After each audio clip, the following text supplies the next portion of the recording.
বিশ্ববিদ্যালয় প্রশাসন বলেছিল এখানে কোনো ধরনের ডেস্ক বসানো যাবে না, এটা আমাদেরকে ক্লিয়ার করেছে। সেখানে আমরা কোনো ডেস্ক ব্যবহার করিনি এবং 100 মিটারের মধ্যে কোনো ধরনের স্লিপ দেওয়া যাবে না।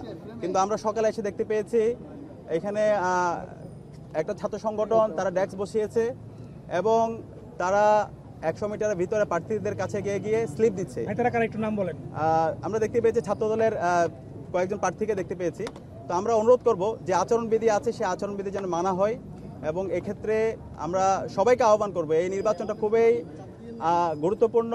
আমরা চাই শহীদদের আকাঙ্ক্ষার আলোকে একটা সুস্থ নির্বাচন বিনির্মাণ করতে এবং সারা দেশকে একটা মেসেজ দিতে।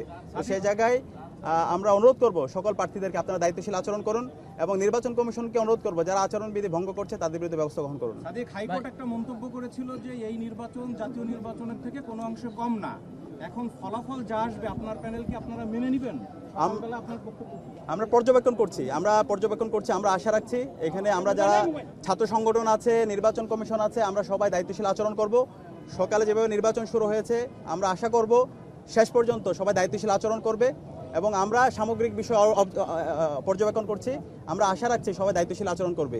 কিন্তু যদি আচরণবিধিকে লঙ্ঘন করে কেউ, আমাদের যে নির্বাচন কমিশন আছে তারা যদি কাউকে এক্সট্রা ফেসিলিটিস প্রদান করে তখন তারা শিক্ষার্থীদের বিরুদ্ধে অবস্থান নেবে। তা আমরা চাই না শিক্ষার্থী বনাম ছাত্র এই ধরনের কোনো পজিশন তৈরি হোক। আমরা চাই এই নির্বাচনের মাধ্যমে সারা দেশে চমৎকার বার্তা দিতে। আমাদের যে আজকের গত 16 বছরে আমরা যে ভোটাধিকার দিতে পারি নাই, আমাদের যে গণতন্ত্রের আমাদের কোনো অধিকার ছিল না, সেই জায়গায় আমরা গণতন্ত্রের একটা স্থায়ী রূপের দিকে আমরা একটা ম্যাচিউর পজিশনে যেতে চাই।